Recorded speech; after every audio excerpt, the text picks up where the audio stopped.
네, 십자가의 은혜로 오늘도 살아가시는 여러분들 되시길 축복합니다. 사랑합니다. 네, 옆에 분들과 인사할까요? 사랑합니다. 축복합니다. 인사하겠습니다. 네, 지난 주간 리딩 지저스 범위를 따라서 출애굽기 말씀을 읽은 걸로 제가 알고 있는데 맞죠? 네, 잘 읽으셨나요? 네, 이렇게 잘 따라오시는 분들도 있고 또 힘드신 분들도 있다라고 생각합니다. 뭐 괜찮습니다. 하지만 내가 못 읽어서 정죄감 막 이렇게 이렇게 느낄 필요도 없이 못했으면 또 다시 시작하면 됩니다. 그래서 범위 안에서 이번 주는 또 내가 다시 시작해보자, 그런 마음을 가지고 시작하면 될 것 같습니다. 지난 한 주 동안 일주일에 출애굽기 말씀을 이제 다 읽는 부분들이 좀 힘드셨을 거라고 생각이 듭니다. 맞아요? 아니에요? 일부 성도님도 힘들었다고 그랬는데 일부 성도님들은 좀 아니라고 했군요. 네, 좋습니다. 잘 훈련되어져 있는 모습이라고 생각이 드는데, 한 주 동안 출애굽기 한 말씀, 한 권의 성경을 읽었다. 참 대단한 일인데, 못하신 분들도 있고 뭐 잘하신 분들도 있겠지만 그런 마음을 가지고 사셨을 거라고 생각이 들어서 옆에 분들에게 이렇게 한번 수고하셨다라고 얘기해 주시면 좋을 것 같아요. 자, 시작. 네. 나 수고 안 했는데 이렇게 이런 찔림과 여러분들에게 은혜가 있기를 축복합니다. 마음에 기쁨이 있기를 바랍니다. 한 주간 출애굽기 주신 그 귀한 말씀 속에서 여러 가지 사건들이 나오고 이해가 되는 것도 있고 잘하는 말씀도 분명히 있겠습니다만, 이 성경 가운데서 전체적인 맥락이 무엇을 향해 가고 있는가를 잡을 수 있으면 좋겠다 생각이 드는데, 그 모든 목적지는 바로 예수님에게 꽂혀져 있습니다. 구약은 이제 오실 초림 예수님에 대해서 꽂혀져 있고, 또 신약은 다시 오실 예수님에게 꽂혀져 있죠. 지난주 우리가 말씀을 살펴보았습니다. 창세기 말씀 중에서 혹시 말씀 제목 생각나시는 분들 있으세요? 네, 베델, 그리고 베델, 또 베델. 네, 감사합니다. 무조건 베델이어야 된다. 우리 베델이어야 된다. 인생의 모든 문제는 베델에서 풀린다. 그 베델에서 하나님과의 교제가 일어났던 야곱, 그리고 그의 자녀들, 이제 그들의 삶은 이제 불행 끝 행복 시작이어야 되지만 그럼에도 불구하고 또 다시 그들에게는 어려움들이 찾아옵니다. 그 이후의 이야기는 요셉이라는 인물에게 초점이 맞춰져서 또 많은 분량의 성경이 할애되어지고 있는데, 아시는 것처럼 요셉은 형들의 시기를 받았습니다. 시기를 받아 마땅하다고 저는 생각이 들어요. 형들한테 막 자기 자랑만 했던 친구니까. 그럼에도 불구하고 그렇게 그가 애굽의 종살이로, 보디발의 종살이로 팔려가고, 또 그곳에서 누명을 얻어서 감옥으로 들어가는 모든 장면 속에 요셉의 위대함과 또 요셉이 보여주는 교훈들을 우리가 발견할 수 있겠지만, 거시적인 눈으로 바라볼 때 요셉이 그렇게 팔려가야 됐던 이유가 있었습니다. 그 이유는 바로 창세기 이제 마지막 때쯤에 야곱이 살고 있는 이 지방에 심각한 기근 현상들이 벌어졌죠. 그래서 다 굶어 죽어야 되는 이런 현상 속에서 그들이 굶지 않기 위해서 가야 됐던 곳이 바로 애굽이었죠. 그 애굽에는 누가 있었습니까? 요셉이 있었습니다. 하나님께서 한 사람을 선택해서 한 민족을 구원시키는 그 거대한 흐름 속에 요셉을 선택하셨죠. 그래서 요셉이 시기를 받고 여러 가지 좋고 나쁜 일들이 있었는데, 그 모든 것은 한 사람을 통해서 이 야곱이라는, 이스라엘이라는 가족, 이 민족을 구원시키고자 하셨던 하나님의 계획이 들어가 있었던 것입니다. 이것이 바로 오늘 우리가 성경을 바라보는 거대한 흐름이 있는 거죠. 아담 한 사람을 통해서 모든 인생들에게 불행이 임했던 것처럼 이 한 사람을 통해서 전해지는 성경의 영향력은 굉장히 크다라고 볼 수가 있겠고, 궁극적으로는 두 번째 아담이었던 예수님을 통해서 우리는 그 영향력 속에 이제는 저주와 불행을 끊어내고 하나님 나라로 들어갈 수 있는 그 길이 열리게 된 것입니다. 요셉이 그렇게 사용을 받았습니다. 그래서 그 요셉의 가족들, 야곱의 가족들은 애굽으로 자리를 옮기게 되었고, 그 기근의 죽음에서 흉년과 기근의 죽음에서 애굽을 통해 그들은 먹고 살 수 있는 일이 가능해졌습니다. 애굽의 터를 잡으면서 수백 년이 흘렀습니다. 수백 년이 흐르고 난 다음에 어떤 일이 벌어졌을까요? 여러분들이 읽으셨다면 출애굽기 1장 6절에서 9절 말씀에 이렇게 말합니다. 제가 읽어보겠습니다. 요셉과 그의 모든 형제와 그 시대의 사람은 다 죽었고 이스라엘 자손은 생육하고 불어나 번성하고 매우 강하여 온 땅에 가득하게 되었더라. 요셉을 알지 못하는 새 왕이 일어나 애굽을 다스리더니 그가 그 백성에게 이르되 이 백성 이스라엘 자손이 우리보다 많고 강하도다. 아멘. 네, 다 읽고 난 다음에 같이 아멘 하시면 신앙에 큰 도움이 될 것 같습니다. 요셉과 그의 모든 형제, 그 시대의 사람은 이제 죽었습니다. 그리고 죽은 후에 수백 년이 흐르고 났는데 그 한 70여 명으로 시작되었던 야곱의 자손들이 나중에 애굽을 탈출할 때에는 장정만 60만 명이니까 남녀노소를 다 합치면 200만 명이 넘는다고 하죠. 그만큼 불어난 거예요. 생육했고 번성했고 강했고, 방금 읽어드린 성경에는 온 땅에 가득했다라고 성경이 증언하고 있습니다. 이것을 바라보는 한 안목이 있었는데 그것은 바로 요셉을 알지 못하는 새 왕이죠. 또 다른 바로였습니다. 이 바로가 보니까는 이스라엘이라는 이 이방 민족이 애굽이라는 자신의 나라에서 번성했고 그 세력이 강대한 것을 보면서 좋았을까요? 싫었을까요? 싫었어요. 실은 그 마음 이전에는 위기감들이 느껴졌겠죠. 이러다가 우리 애굽이라는 나라가 저 민족에게 먹히는 건 아닐까, 그런 생각을 하는 겁니다. 오늘 우리나라에 이런 위기감이 좀 있죠. 중국 사람들이 우리나라에 와서 땅을 사는 것을 우리나라 사람들이 좋아할까요? 안 좋아할까요? 별로 좋아하지 않죠. 그리고 지금 대구에서 이슬람 사원을 짓는 이 문제로 그곳에 있는 주민들이랑 분쟁이 지금 벌어지고 있죠. 이렇게 이슬람 사람들이 들어와서 그들이 생육하고 번성하는, 이 사람들은 이 구약의 말씀을 철저하게 따르는 사람들이거든요. 생육하고 번성하는 일에 초점을 맞추는 민족이죠. 그래서 소수로 들어간 것 같지만 이들에게 장려하는 일은 많은 아이들을 낳는 거예요. 그래서 유럽이나 이런 데는 이슬람화가 거의 많이 되어져 버렸죠. 우리나라에도 이런 위기감을 지금 갖고 있는 것처럼 지금 이 애굽이라는 나라에 이스라엘이라는 이 민족이 이런 위협으로 다가온 것입니다. 그래서 이 위기감은 애굽 왕이라면 당연히 느껴야 될 위기감이겠죠. 그래서 이 이스라엘이라는 나라를 이렇게 확장되지 않도록 막 노역을 시키고 이들에게 자손을 번성하지 못하도록 계속 피곤한 일을 시키게 되는 거죠. 그런데 놀랍게도 그들에게 많은 노역이 있었음에도 불구하고 자녀들이 점점 더 많아지는 거예요.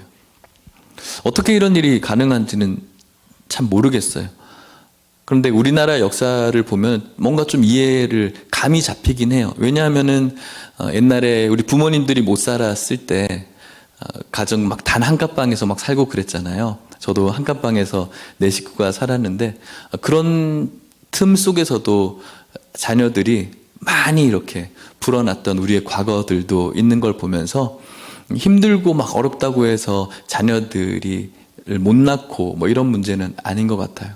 못 낳도록 계속 힘들게 했는데도 더 번성하는 거예요. 그래서 이러면 안 되겠다 싶어서 이제 이 바로가 남자아이들, 태어나는 남자아이들을 강에 버리도록, 죽이도록 하는 그런 공약을 내걸고 했는데도 그것이 잘 지켜지지가 않았습니다. 그 와중에 이렇게 물에서 구원받은 자가 있었는데 그 인물이 누구입니까? 모세였죠. 그 모세가 그곳에서 구원을 받아서 바로의 딸의 왕자가 되었습니다. 자신이 히브리인이라는 것을 느끼게 되었고 자신의 동족이 이 나라에서 억눌린 삶을 살아가는 것을 보고 마음이 편하지 않았죠. 그래서 그렇게 힘들게 살아가는 자신의 민족을 괴롭히는 애굽인을 쳐서 죽이고 땅에 묻어버리는 사건이 벌어집니다. 이것은 분명히 히브리 사람들에게는 고마운 일이죠. 그런데 히브리 사람과 어떤 언쟁이 있은 후에 동족이었던 자신이 도우려고 했던 히브리 사람에게 어떤 말을 들었습니까? 왜? 너도 우리 죽이려고? 이런 말을 듣게 된 거예요. 우리도 한번 죽여봐. 이런 식의 억울한 그런 마음을 갖게 된 것이죠. 그 소문들이 퍼져나가서 결국은 모세는 애굽에 있지 못하고 도망자 신세가 됩니다. 왕자로서 그들에게 부풀었던 호의가 있었는데 오히려 그것이 화살로 돌아오게 되고 억울한 마음을 가지고 도망자 신세로 미디안으로 옮겨지게 되는데 그 미디안에서 장차 장인이 될 이드로라는 사람을 만나게 되었고 이드로의 딸이었던 십보라와 결혼을 하게 됩니다. 양치는 사람이 되었습니다.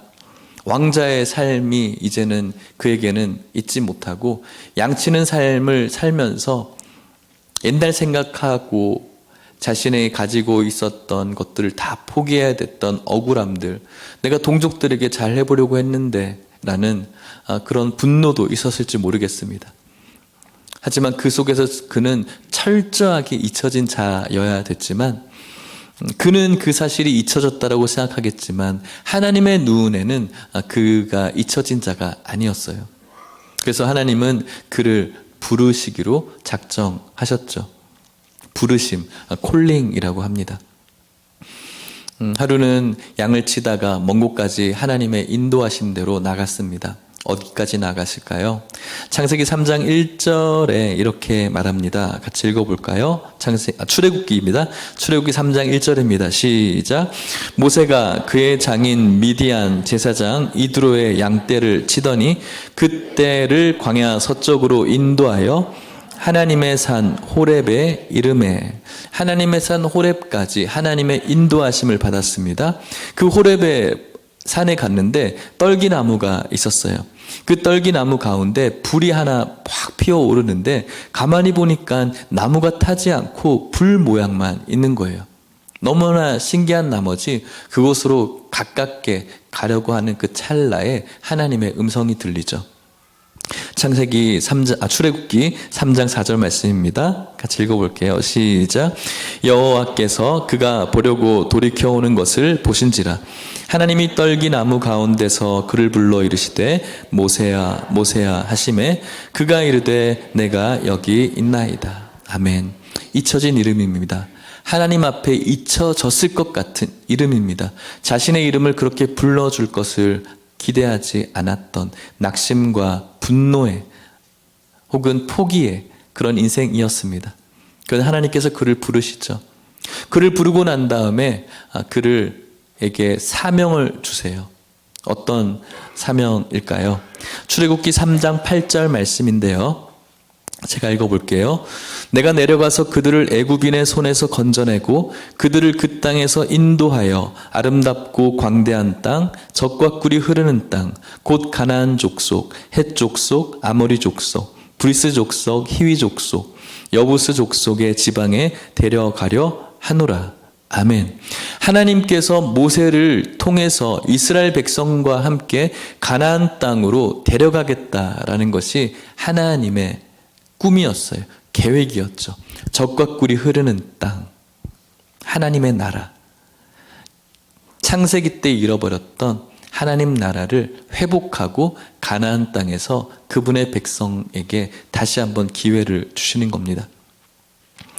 그러자 모세가 하나님, 제가 그들에게 가면 뭐라고 얘기합니까? 제가 거기 가서 뭐라고 얘기한들 듣겠습니까? 오히려 미친 사람이라고 이야기하지 않을까요? 그러자 하나님께서는 모세에게 이렇게 말씀하세요. 출애굽기 3장 14절에 하나님이 모세에게 이르시되 나는 스스로 있는 자니라. 또 이르시되 너는 이스라엘 자손에게 이같이 이르기를 스스로 있는 자가 나를 너희에게 보내셨다 하라. 하나님, 스스로 있는 자. 그 땅에는 여러 신들이 있었습니다.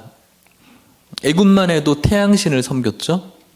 여러 신들이 있었는데 하나님과 구별되어지는 점은 하나님은 스스로 있는 자라는 거예요. 스스로 있다라는 뜻이 뭡니까? 만들어지지 않았다는 거죠. 스스로 자체가 존재하는 신인 거예요.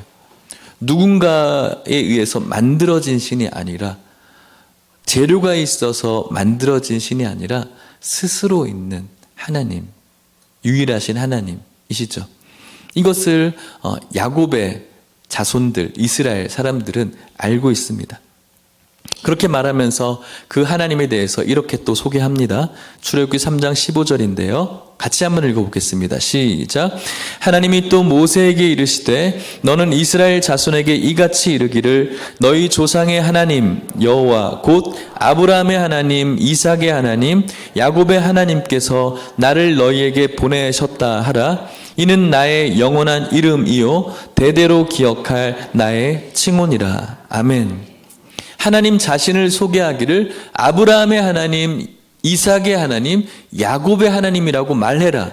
이 칭호는 영원히 기록되어지고 기억되어져야 된다. 어디까지요? 오늘 우리들에게까지, 그리고 먼 훗날 주님 오실 때까지 우리가 붙들어야 될 하나님 호칭이에요. 아브라함의 하나님, 이삭의 하나님, 야곱의 하나님이 그게 어떤 뜻인데요? 라고 묻는다면 아브라함에게 어떤 기적을 베푸른 그 하나님도 넓은 의미에서는 가능하겠지만 가장 근본적인 의미는 야곱에게 약속하셨던 하나님. 어떤 약속을 하셨죠? 땅을 줄 것이다. 자손을 줄 것이다. 너희 허리로부터 많은 자손들이 나올 것이다라는 하나님 나라 백성에 대한 언약을 주셨지 않습니까? 야곱도 마찬가지였고 이삭도 마찬가지였습니다. 메시아에 대한 그런 언약을 주셨습니다. 그 언약의 하나님이 바로 지금 우리가 오늘도 붙들어야 될 하나님인 것입니다. 그 하나님께서는 이스라엘 백성들에게 오시게 될 것이고 이스라엘 백성들을 약속대로 가나안 땅으로 인도하게 될 것입니다. 그 하나님의 이름을 붙드는 백성은 하나님의 약속대로 하나님 나라로 인도함을 받게 되기 때문에 오늘 우리도 이 아브라함의 하나님, 이삭의 하나님, 야곱의 하나님을 붙들고 그분을 나의 하나님으로 높이고 경배하는 것이 유효하게 되는 것이죠. 왜냐하면 우리 역시도 그 약속 붙들고 그분의 백성으로서 하나님 나라를 기대하기 때문에 그렇습니다. 그러면서 이 모세가 이제 바로에게 가서 이것을 전해야 됩니다. 무엇을 전해야 됩니까? 하나님의 전언이죠. 5장 1절 말씀, 출애굽기 5장 1절입니다. 시작. 그 후에 모세와 아론이 바로에게 가서 이르되 이스라엘의 하나님 여호와께서 이렇게 말씀하시기를 내 백성을 보내라. 그러면 그들이 광야에서 내 앞에 절기를 지킬 것이니라 하였나이다. 아멘. 모세와 아론이 바로왕 앞에 섰습니다. 하나님께서 이렇게 말씀합니다. 이스라엘 백성들을 보내주어라. 그들이 광야에서 나를 위해서 나의 절기를 지켜야 된다라고 야심차게 선포하죠. 그 이야기를 들은 바로의 반응은 무엇이었습니까? 콧방귀를 꼈죠. 출애굽기 5장 2절 말씀에 이렇게 말합니다. 같이 읽어볼게요. 시작. 바로가 이르되 여호와가 누구이기에 내가 그의 목소리를 듣고 이스라엘을 보내겠느냐? 나는 여호와를 알지 못하니 이스라엘을 보내지 아니하리라. 아멘. 여호와가 누구이기에? 여호와가 뭔데? 여호와가 누군데? 먹는 거야? 뭐야? 하나님에 대한 인식이 전혀 없는 거죠. 본인 스스로가 바로는 살아있는 신이거든요. 여러분들이 영화나 이런 걸 보셔서 아시겠지만 바로 자체가 신이었어요. 살아있는 신이었죠. 그런 그가 하나님에 대해서 도대체 여호와라는 신이 뭔데? 누군데? 라고 할 수밖에 없어요. 그걸 성경은 완악이라고 표현해요. 강팍하다라고 표현하는 거죠. 하나님 도대체 뭔데? 그 후에 10가지 재앙이 내려지게 됩니다. 아시는 것처럼. 그 10가지 재앙 속에서 바로는 똑같은 반응을 보여요. 처음에는 나 정신 차려야지. 이 재앙에서 우리가 우리 애굽을 살려야지. 그래서 알았어. 보내줄게라고 하지만 그렇게 하지 않아요. 결국은. 그렇게 하지 않으면서 성경은 완악해졌다라고 표현하거든요. 바로의 마음이 완악해졌다. 그 완악한 마음은 하나님 뭔데 도대체? 하나님 누군데? 하나님 살아계셔?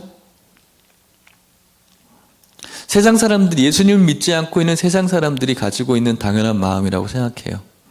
그런데 문제는 오늘 우리들에게도 이 완악한 마음들이 있다는 거예요. 하나님 뭔데? 누군데? 내 삶에 무슨 영향을 끼치는데? 그런 완악한 마음이 오늘날 크리스찬들에게 너무 많이 있다는 사실. 그래서 그분을 향해서 드려야 될 경배와 찬양과 예배에 대한 의미를 찾지 못하는 거예요. 하나님 도대체 뭔데? 오늘 저와 여러분들에게 그런 마음이 있다면 예수님의 사랑이 여러분들에게 전해져서 그 완악한 마음들이 부서지시기를 주님의 이름으로 축복합니다. 그런 마음 속에 10가지의 재앙이 이제 임하게 됩니다. 어떤 재앙들이 있죠? 첫 번째, 두 번째, 세 번째. 10가지 재앙이 있습니다. 아무튼 제가 이제 신대원 다닐 때는 피계 이파, 악도금의 흑잠 이래가지고 10가지 재앙 다 이렇게 외웠었는데, 공부하듯이 외웠었는데, 그런 재앙들이 있죠. 피, 개구리, 이, 파리, 메뚜기 이런 재앙들이죠. 10번째 마지막 재앙이 하이라이트였습니다. 그 중에 재앙들은 만약에 흑암을 주셨다면은 애굽 사람들에게는 보이지 않는 암흑을 주셨지만 히브리 사람들에게는 밝은 장소를 주었고, 전염병을 줄 때에도 애굽 사람들의 가축에게는 전염병을 줬지만 히브리 사람들의 가축은 보호해 주셨어요. 근데 마지막 10번째 재앙은 모두가 들어야 되는 재앙이었어요. 하나님께서 예언하셨습니다. 출애굽기 11장 4절에서 6절 말씀인데, 모세가 바로에게 이르되 여호와께서 이와 같이 말씀하시기를 밤중에 내가 애굽 가운데로 들어가리니 애굽 땅에 있는 모든 처음 난 것은 왕 위에 앉아 있는 바로의 장자로부터 맷돌 뒤에 있는 몸종의 장자와 모든 가축의 처음 난 것까지 죽으리니 애굽 온 땅에 전무후무한 큰 부르짖음이 있으리라. 아멘. 하나님 말씀합니다. 심판을 예고하시는 거죠. 애굽 땅에 있는 첫 번째 것은 다 죽게 될 것이다. 살아날 수 있는 딱 한 가지의 비결을 말씀하세요. 무엇이냐면은 흠없는 어린 양을 잡아라. 그리고 그 피를 너희들이 그곳에서 있는 인방과 문설주에 발라라.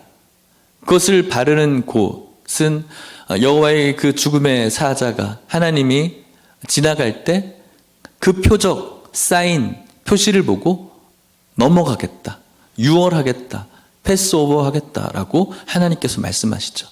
분명히 예고했습니다. 애굽 땅에 있는 모든 사람들에게 이야기한 겁니다. 애굽 사람들이 지키지 않았죠. 그런데 이것은 히브리 사람, 이스라엘 사람들에게도 마찬가지였어요. 이스라엘 사람도 그 약속을 지키지 않았다면, 어린 양을 잡고 그 피를 문설주와 인방에 바르지 않았다면 똑같은 그런 심판을 당하게 됐을 겁니다. 분명히 애굽 땅에 있는 것들이라고 말했거든요. 이스라엘 사람들이 그것을 바르고 하나님께서 말씀하시는 그 심판에서 구원받게 됩니다. 이것은 오늘날 우리들에게 굉장히 큰 의미가 있습니다. 유월절 지키는 것. 오늘날 우리는 이 유월절을 절기로 지키지 않지만 매 예배 때마다 우리는 이것을 지키는 겁니다. 무엇입니까? 우리 안에 이 마음에 영적인 문설주와 임방에 발라져야 될 피가 있습니다. 그것이 무엇입니까? 예수 그리스도의 피인 것이죠. 지금은 어린 양을 잡아서 우리의 집안에 뿌리는 그런 일은 없지만 어린 양이신, 흠 없는 어린 양이신 예수 그리스도의 그 십자가의 보혈을 믿고 그 보혈을 의지하는 마음으로 저와 여러분들의 그 마음에 임방과 문설주에 그 보혈이 발라져 있기 때문에 먼 훗날 하나님께서 분명히 심판하신다라고 말씀하셨죠. 다시 오실 예수 그리스도를 통해서 그분은 심판주로 오시게 될 것이고 그때에 우리 마음에 임방과 문설주에 발라져 있는 그분의 보혈을 보시고 심판받을 자와 받지 않을 자를 나누게 될 것입니다. 그렇기 때문에 오늘 우리는 하나님의 백성으로서 예수 그리스도의 그 보혈, 우리의 원래부터 있는 그 죄성, 내가 뭔가 인생 잘못 살아서 가지고 있는 죄인이 아니라 원래부터 우리가 타고나 있는 이 죄성, 그 수많은 양상의 죄, 그것들을 기억하고 오직 2000년 전에 우리를 위해서 죽으신, 십자가에서 죽으신 그분의 보혈을 통해 내 모든 이 죄성이 깨끗해질 수 있음을 믿고 그분께서 나의 구원자이시고 나의 메시아이시고 나의 참 하나님이심을 믿는다라는 그 고백이 우리들의 마음의 임방과 문설주에 그분의 피를 바르는 그런 일이 되는 것입니다. 그 사람이 바로 하나님께서 부르신 백성, 성도가 되는 것이죠. 분명히 말씀드렸지만 똑같은 히브리인들과 같이 같은 마을을 이루며 산다고 할지라도 하나님께서 말씀하신 그 어린 양을 잡고 그 피를 문설주와 임방에 바르지 않았다면 그 심판을 피할 수가 없습니다. 히브리인들의 공동체에 같이 있다고 할지라도 같이 좋은 교제를 한다고 할지라도 그들이 살아가는 삶의 패턴들과 똑같이 살아간다고 할지라도 믿음을 가지고 그분 말씀에 순종해서 흠없는 어린 양의 피를 문설주와 임방에 바르지 않았다면 그들은 구원받을 수 없습니다. 이것은 오늘날 우리들에게도 동일하게 적용되어집니다.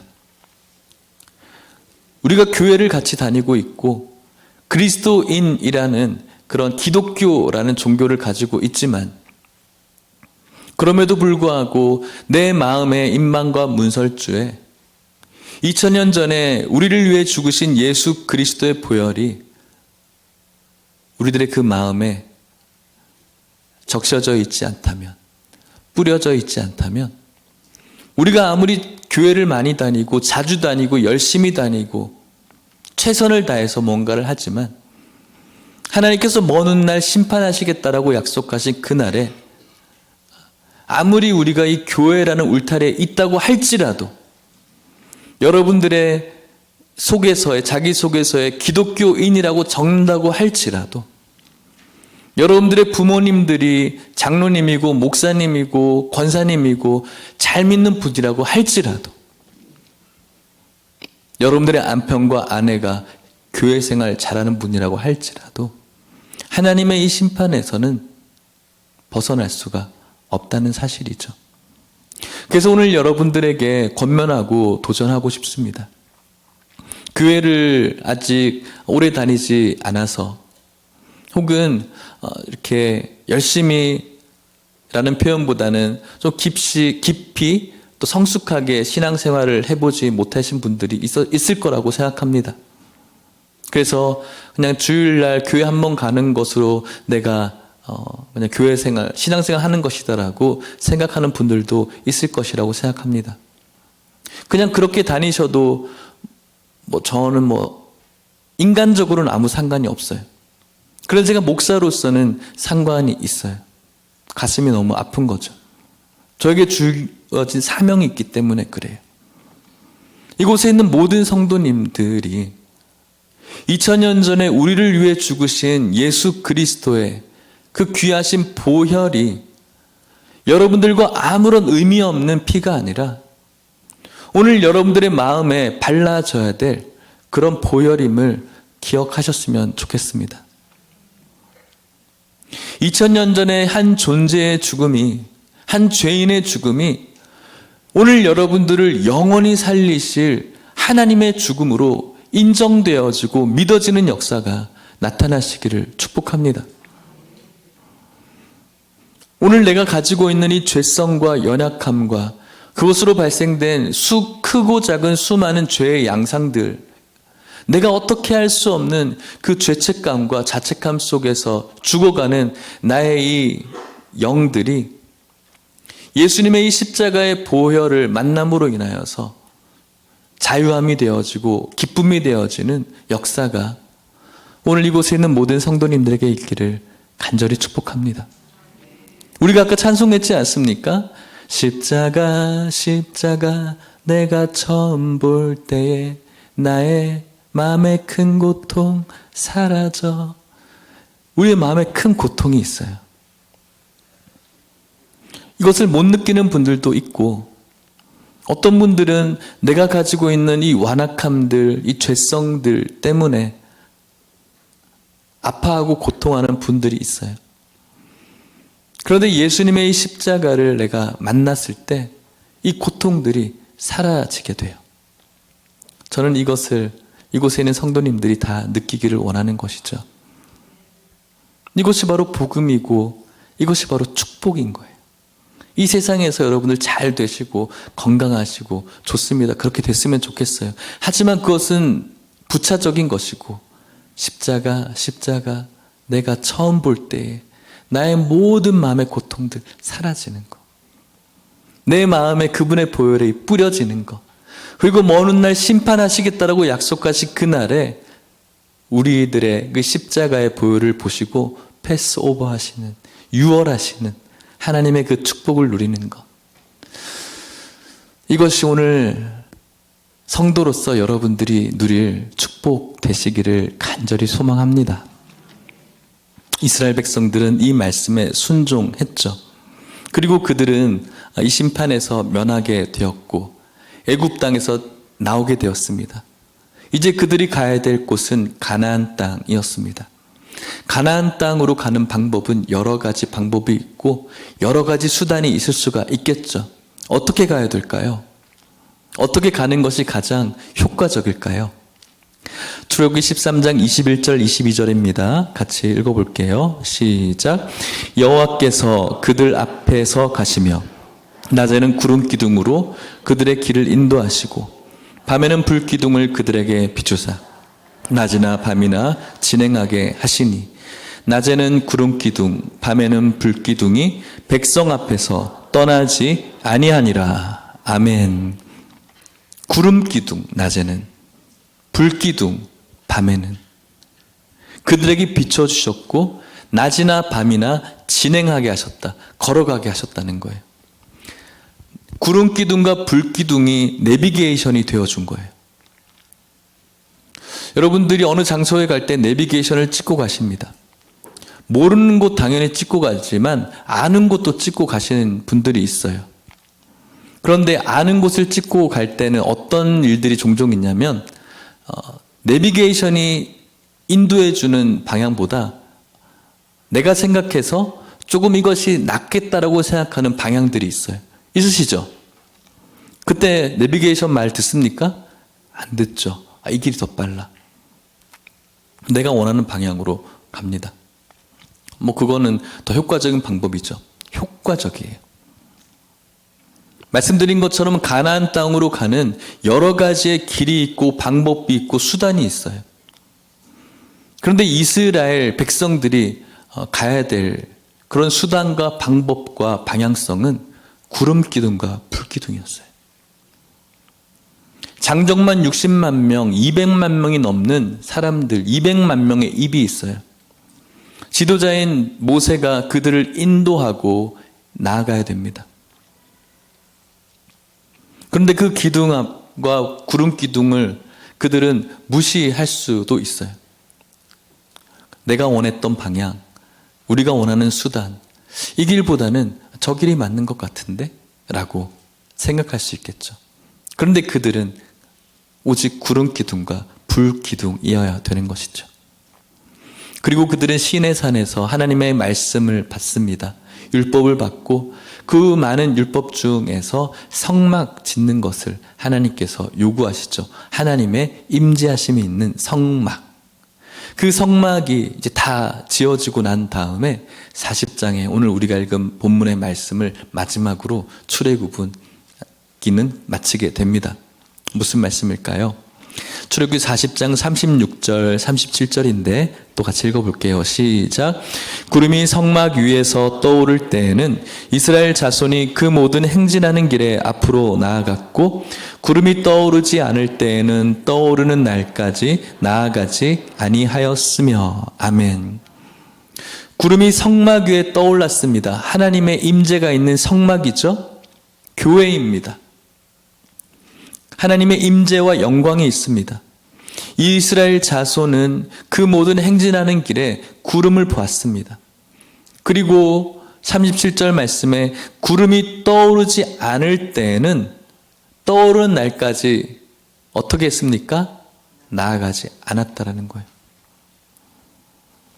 여러분들은 어떻게 했을까요? 저는 그것을 상상해 봐요. 나라면 어땠을까? 구름이 가만히 멈춰서 있어요. 떠오르지 않고 있어요. 날씨가 너무 좋아요. 지금이라도 한 걸음 빨리 가면 갈 수 있을 것 같아요.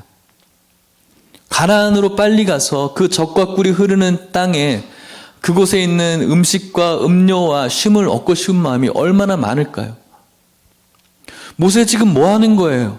우리 좀 빨리 좀 갑시다. 날이 이렇게 좋은데 이때 안 가면 언제 가요? 우리 좀 빨리 갑시다. 빨리 가서 우리 거기서 쉼을 좀 누립시다. 그런 목소리들이 없었을까? 어떤 날은 날이 좋지 않아요.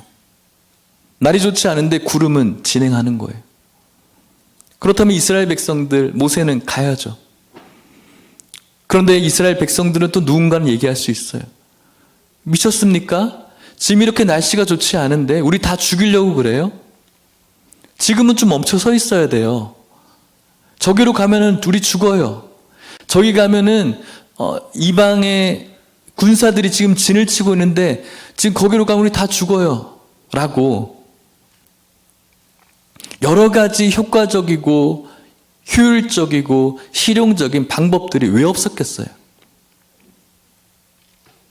그럼에도 불구하고 오늘 성경이 증언하기를 구름이 진행하지 않았으면 그들은 가만히 있었다. 이것이 바로 이스라엘 공동체, 광야 교회가 가나안 땅으로 접근하는 방법이었습니다. 그 중에 가장 우리가 주목해야 될 부분은 오늘 이 말씀이라고 생각합니다. 38절 말씀입니다. 읽어볼게요. 시작. 낮에는 여호와의 구름이 성막 위에 있고 밤에는 불이 그 구름 가운데 있음을 이스라엘의 온 족속이 그 모든 행진하는 길에서 그들의 눈으로 보았더라. 아멘. 구름 기둥과 불 기둥, 구름, 불, 하나님의 임재거든요. 이스라엘의 온 족속이 봤다는 거예요. 이스라엘의 온 족속이. 모세만 본 거 아니고요. 모세가 세운 리더들만 본 것이 아니라 모든 성도가 하나님의 그 살아계심을 봤다라는 거예요. 한 번 본 게 아니에요. 그 모든 행진하는 길에서 구름을 따라서 겸손하게 가는 모든 길에서 그들의 눈으로 봤어요. 유명한 설교자의 설교를 통해서 본 게 아니에요. 어떤 신비한 체험을 한 간증하는 사람들에게 은혜 받아서 본 게 아니에요. 그들의 눈으로 보는 거예요. 책을 보고 배우는 게 아니었고요. 어떤 신앙서적 이런 거 보고 배운 게 아니에요. 그들의 눈으로 하나님의 살아계심을 봤다. 그것이 바로 가나안 땅으로 걸어가는 광야 교회의, 이스라엘 공동체의 가장 아름다운 모습이었다라고 성경이 말하고 있는 것입니다. 사랑하는 성도 여러분, 우리 예일교회가 이 길을 걸어갔으면 좋겠습니다. 숫자적으로 엄청 부흥해지고 많아지는 거 저도 좋고 꿈꿔봅니다. 하지만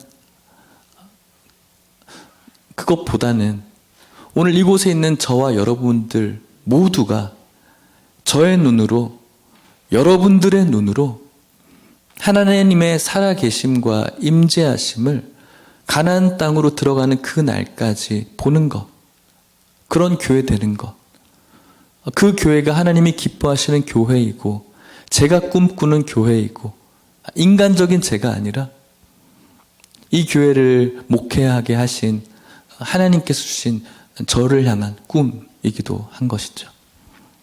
여러분들이 교회 열심히 다니는 건 너무 좋은 일이에요. 많이 다니고 자주 다니고 신앙생활 재밌게 하는 건 너무 행복해요. 저도 너무나 좋아 죽겠어요. 그런데 패스오버, 여러분들의 마음의 문설주에 예수 그리스도의 보혈이 담겨져 있지 않다면 죄송하지만 의미 없어요. 그리고 우리들이 진행해야 될 방향에서 그 구름 기둥 보고 겸손한 그 겸손함이 없다면 우리는 늘 삐그덕거릴 수밖에 없어요. 이렇게 하는 게 더 좋아요. 여러분들만의 나름대로의 똑똑함들이 다 있어요. 전에 우리 교회는 이랬고요. 전에 이런 교회는, 저 대형 교회는 저렇고요. 수많은 이야기를 할 수가 있어요. 그런데 우리들의 어떤 가지고 있는 스펙과 가지고 있는 능력치보다 더 중요한 것은 겸손함이에요. 모자라 보여도, 어리석어 보여도, 멍청해 보여도 구름 바라보는 거예요. 그것이 바로 가나안 땅으로 들어가는 하나님 나라의 백성의 덕목인 것이죠. 말씀을 마치도록 하겠습니다. 사랑하는 성도 여러분, 주님의 교회, 주님께서 머리 되신 이 교회는 예수님의 그 십자가의 보혈, 그 보혈이 우리들의 마음에 발라져 있어야 되는 것. 오늘 이곳에 있는 여러분들이 교회 되기를 원합니다. 세상의 사교적인 집단, 예수라는 컨텐츠로 모여있는 재미 집단이 아니라 정말 내가 죄인임을 기억하면서 내 안에 있는 이 죄성과 연약함들의 고통을 느끼시면서 그분의 십자가에 가까이 했을 때 내 안에 누려지는 자유와 기쁨을 누리시고 그렇게 나에게 임할 심판이 유월되어지는 그 은혜를 기억하며 하나님 앞에 나와 진정한 경배와 예배와 섬김과 헌신이 있는 그런 성도가 저였으면 좋겠고, 그리고 여러분들이기를 축복합니다. 그런데 이것은 혼자 하는 것이 아니에요. 모세 혼자 하는 것 아니에요. 저 혼자 하는 것도 아니에요. 돈 있는 사람들만 하는 거 아니에요. 사회에서 힘 좀 쓰는 몇몇 사람들이 하는 게 아니에요. 우리 모두가 우리들의 눈으로 하나님의 임재하심을 보는 한 분 한 분 성도님들이 이루어가는 거예요. 뭔가 좀 잘난 사람들, 그런 사람들이 교만해져서 끌고 가는 교회는 제일 안 좋은 교회들이에요. 저는 꿈꾸지도 않고 그런 교회가 아니라 우리 모두가 같이 한 교회로서, 한 명 한 명의 교회로서 예수님의 그 보혈의 은혜를 받고 우리가 걸어가야 될 행진하는 모든 방향 속에서 여러분들의 눈으로 하나님을 느끼고 경험하고 말씀 속의 은혜를 누리면서 들레지 않고 목소리 내지 않고 이쪽으로 가도 되는데 저쪽으로 가는 게 맞는데가 아니라 주님께서 정해주신 구름의 방향대로 같이 걸어갈 때 늦는 것 같지만 가장 안전하게 적과 꿀이 흐르는 하나님 나라로 저와 여러분들이 간다는 사실을 믿을 수 있기를 축복합니다. 함께 만들어가는 우리 예일교회 되시기를 축복합니다. 우리 같이 찬양하고 기도할까요?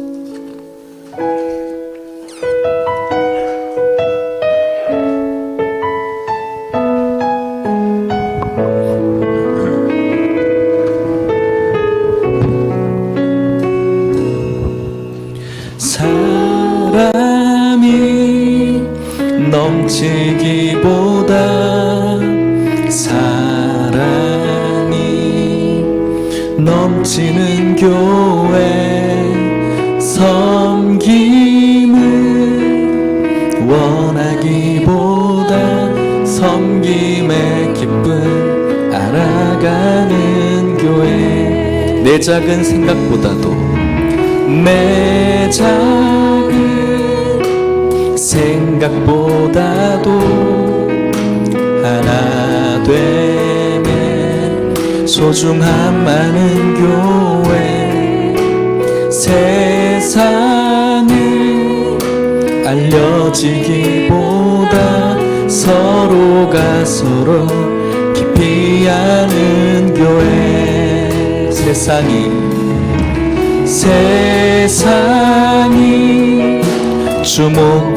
주목하기보다 주님이 주목하는 교회 화려한 겉모습보다 중심이 주를 향한 교회 주님이 피로 사신 아름다운 교회 서로를 사랑함으로 하나 되는 교회 주님이 머리 되신 거룩한 교회 우리 함께 만들어 주님이 피로 사신 주님이 피로 사신 아름다운 교회 서로를 사랑함으로 하나 되는 교회 주님이 머리 되신 거룩한 교회 우리 마지막으로 고백할까요? 주님이 피로 사신 교회 주님이 피로 사신 아름다운 교회 서로를 사랑함으로 하나 되는 교회 주님이 머리 되신 거룩한 교회 우리 함께 만들어가요. 우리 같이 좀 짧게 기도했으면 좋겠습니다. 함께 만들어 갑시다. 그런데 중요한 것은 첫 번째 스텝은 여러분들의 마음에 임방과 문설주에 2000년 전에 죽으신 흠없는 어린 양이신 예수 그리스도의 보혈이 묻혀져 있어야 됩니다. 2000년 전에 한 죄인의 죽음이 오늘 나의 하나님의 죽음으로 나의 구원자의 죽음으로 인정하고 믿어져야 됩니다. 고백되어져야 됩니다. 오늘 여러분들에게 그런 은혜가 있기를 원합니다. 아직 믿음이 없는 분들 괜찮습니다. 오늘 여러분들에게 그런 역사가 있기를 바라고 또 머지않아 여러분들에게 그런 은혜가 있기를 축복합니다. 여러분들에게 그런 마음이 있기를 기도하겠습니다. 이 시간 예수님의 십자가의 보혈이 내 마음에 묻혀 있기를 기도하시고 또 이 교회 주님께서 기뻐하시는 교회 될 수 있게 해달라고 세상의 어떤 방침과 마케팅과 세상의 어떤 마진을 남기는 이유 영리 집단이 아니라 하나님께서 가장 주목하시고 기뻐하시는 그런 교회 몇몇 사람의 영향력 있는 사람이 끌고 가는 교회가 아니라 모든 성도들이 진행하는 모든 인생 길 속에서 하나님의 은혜를 기억하고 체험함으로 함께 만들어가는 그런 교회가 우리 교회 될 수 있기를, 그리고 여러분들 한 분 한 분의 교회 될 수 있기를 바라는 마음으로 우리 같이 기도했으면 좋겠습니다. 기도하겠습니다. 하나님 아버지, 감사합니다. 이 시간 출애굽기를 통해서 하나님께서 이루어 가시는 교회의 스탠다드를 우리들에게 보여주셔서 감사합니다. 모세를 불러주셨습니다. 아버지께서 부르신 모세를 통해서 하나님은 이스라엘 백성들을 구원하게 하셨습니다. 하나님, 오늘 우리가 그 도구가 되어서 우리들의 마음의 문설주에 예수 그리스도의 보혈이 발라지는 은혜가 있게 하시고, 이 은혜를 따라 하나님 앞에 나와 진정한 예배와 경배와 섬김을 드리는 주님의 백성들 되게 하여 주시고, 몇몇 사람들이 만들어가는 교회가 아니라 이곳에 있는 모든 성도님들이 함께 만들어가는 교회, 우리 예일교회 되게 하여 주시옵소서.